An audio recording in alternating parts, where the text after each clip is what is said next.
Mesfushori i talentuar i Napolit, Luis Hasa, ka vendosur të përfaqësojë Shqipërinë, duke lënë pas mundësinë e lojës për Italinë, ku ishte pjesë e ekipeve të moshave deri në U21. Ky vendim është zyrtarizuar edhe nga FIFA.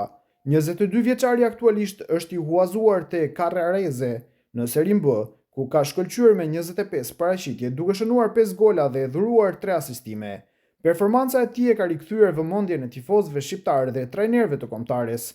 Hasa ka filluar karrierën te moshat e Juventusit, ndërsa më pas kaloi te Lecce, ku pati vetëm një paraqitje në Kupën e Italisë. Pas këtij kalimi, ai u bashkua Napolit, ku ishte pjesë e skuadrës kampione në drejtimin e Antonio Contes, por pjesën më të madhe të sezonit qëndroi në stol. Zgjedhja për të luajtur për Shqipërinë është një lajm i mirë për kombëtaren, e cila fiton një mesfushor të ri me eksperiencë në klubet e futbollit italian. Kryetari i Prishtinës, përparim Rama, e ka rikthyer deklaratën e famshme "Qiti paret, kryeministër", pas fitores historike të Kosovës ndaj Slovakisë. Kryeministri Kurti ka premtuar 500.000 euro në rast që Kosova kualifikohet në finalen e play-offit të Kupës së Botës, gjë që e arritën në triumfin 3-4 te slovakët.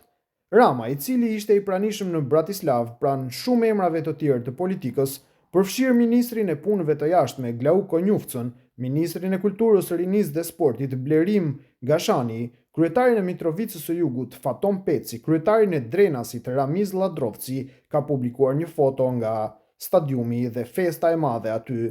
"Qiti paret, kryeministri Albin Kurti", shkroi ai ndër të tjera.